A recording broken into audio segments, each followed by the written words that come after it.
The interesting thing is that the movie has completely its own flavour. It is very, very close and very faithful to the novel, right down to the language which is used at the beginning and the end of the film. I mean, what was it about that novel that particularly appealed to you? Because one of the themes of the novel is this idea that somehow there is a new form of evil that has grown up recently, and it's asking questions about whether every older generation, even in the title, whether every older generation fears that what is coming now is somehow bad and decrepit. So what appealed to you about that? Well, that.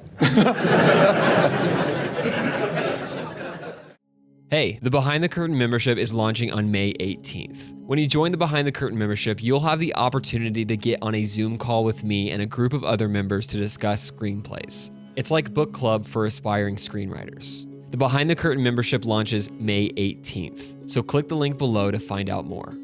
We had read Cormac, each read a number of his novels before, just for pleasure, not with the idea of thinking about them as movies, but this one seemed unlike, I think, his other novels. In what way? Well, at a certain level, it's much pulpier than his other novels. At least it is initially. You know, the first 3/4 of the novel are sort of move along like a thriller. And then, you know, it takes a turn, which was just got us more interested. You know, mostly it's what Joel said. It seemed like promising as material for a movie. It was just, you know, it's a chase, action, story, and, you know, something more than that, but that. One of the things we said to Scott Rudin, one of the first things we sort of discussed with him when he sent us the book was, you know, there's a lot of violence in the book, and it's very important to the story, and we couldn't conceive of sort of soft pedaling that in the movie and really doing anything resembling the book. You know, it would have been nonsensical, and we wanted to make sure that Scott was on the same page with that. Of course, he was. I mean, he wanted to make the book. He didn't want to make some sort of studio Hollywood version of you know, No Country for Old Men. It's about a character confronting a very arbitrary, violent, brutal world, and you have to see that. You see it in the story as it's written, and you have to see it in the movie in order to understand anything, I think, about what they're about and what they're confronting and what they're trying to make sense of. It's interesting because Ethan would said that in the case of adapting a novel like No Country, you need two people because I hold the spine of the book open while he types into the word process. But we only have one. We have one typer, and we start at the beginning. Usually me, actually, just because I type faster. We go to the office. You know, we're in a room together. We take naps, but you know, the important thing, we're there at the office. Should we be inspired to actually write something? No, we don't split it up. We don't sort of, one of us won't write something and then give it to the other to react to. We actually kind of talk through whatever we're doing together. You know, there's so much talking involved. There's so much conversation involved around the whole thing. And a lot of the conversation has to do with specific things that people say in a scene, right? So one of us may, that may be in the context of talking about something completely different from the dialogue. But then that comes up, and then one of us may say something about that, and then the other person may just sort of answer it with what might come next. But it is also the case that frequently Ethan will just sit down, or I'll sit down and at the computer and just type up dialogue in a scene, you know, and then the other person will look at it and maybe adjust it or change it or something like that. But it's all in the context of this ongoing conversation. What's the most you ever lost on a coin toss? Sir? The most you ever lost on a coin toss. In the novel, you know, the character is not described at all, really, physically. Very, very little. He doesn't go into. He says a few things. He at one point describes him as being sort of foreign looking, or he says at one point there's a description of a foreign smelling cologne after he leaves the room. He's very coy about it, and he makes the name sort of untraceable ethnically. He's not telling you who this guy is, what he looks like, anything of that nature. But obviously, when you make a movie, you're casting an actor, and bang, there he is. You don't have to describe him; you can see him up there on this, So you've removed a lot of that. A lot of the sort of mystery of the character is now defined, and in order to sort of maintain that, if you have him talking a lot on top of that, you've really,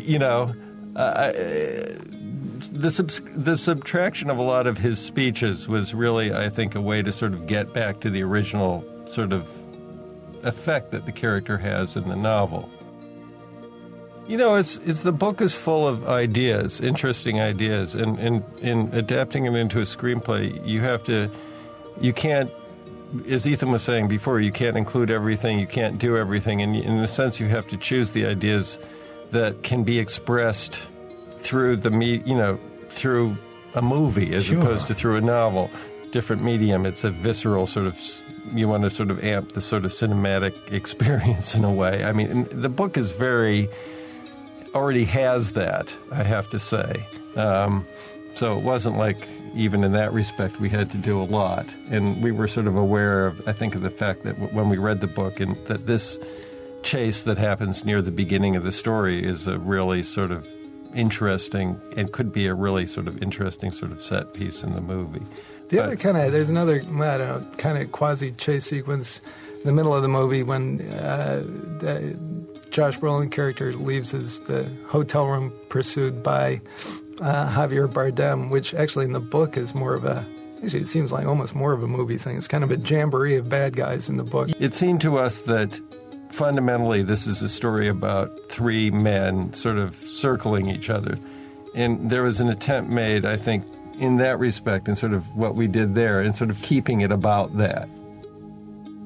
It's very much a movie about three men, equal weight in the movie, each of the three. And so the bar had been set very high in terms of our own thinking, and just in terms of what we knew we needed in that part. We didn't want, the audience to think when we cut away from Tommy and from Javier, okay, well now we're going with the dull guy for a while. It was somebody who had to be able to hold their own.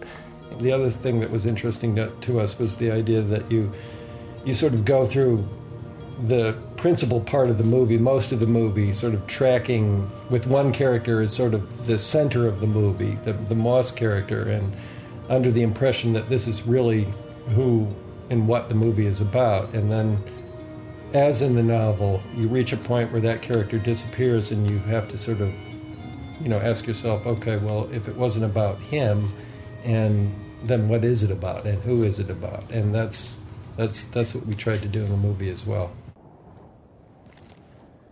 Well, it's a mess, ain't it, Sheriff? If it ain't, it'll do till the mess gets here. The book is sort of checkerboarded with these chapters that are first-person sort of ruminations of the sheriff, these just internal monologues, him thinking about things, some of them not even directly related to the story. And, one of the first things that we sort of had to decide, because it's such a fundamental part of the book, was, when we were adapting it, was what to do with that. And for the most part, it's not there in the movie, except to the extent that we incorporated parts of it that we thought were important to sort of maintain the voice of that character in dramatic scenes, particularly scenes the sheriff has with his deputy throughout the movie. First thing, as we were kind of struggling with the idea of how to retain some of the feeling of those monologues of the sheriffs, we kind of became resigned to the fact that was like too big, that the war experiences thing was too big a thing to treat either as a kind of voiceover monologue or what, I don't know, it was a puzzle, or to kind of, the odious thing is, you can have flashbacks, which is totally absurd. A lot of the novel is interior monologue of the sheriff, of the Tommy Lee Jones characters, and we kind of dumped a lot of it, but put some of it in kind of dramatic scene context, that scene being one of them. Signs and wonders. But I think once you quit hearing sir and ma'am, the rest is soon to follow. It may be more sort of helpful to realize that, when we write the script, the script gets developed as kind of a reflection of what's interesting to both of us, not what's, although I may be interested in other things, and Ethan may be interested in other things, the script is the point, a reflection of what's interesting to both of us and what we do agree on. So you get to the movie making stage of it, it's all kind of a moot question, you know what I mean? People say, do you get along, do you disagree, all this kind of stuff, but at that point, the question's almost moot. No, I mean, we're doing something that we've kind of hammered out through this long kind of collaboration in terms of the writing. Now you're in production on it, and it's just a question of sort of finding the right practical solutions in terms of implementing it and realizing it and having fun with it. So it's kind of a funny question to us in a way. We had to look behind the curtain. Hey, thanks for watching. In the meantime, here are 2 more videos that I think that you will really enjoy. I'll see you guys next week.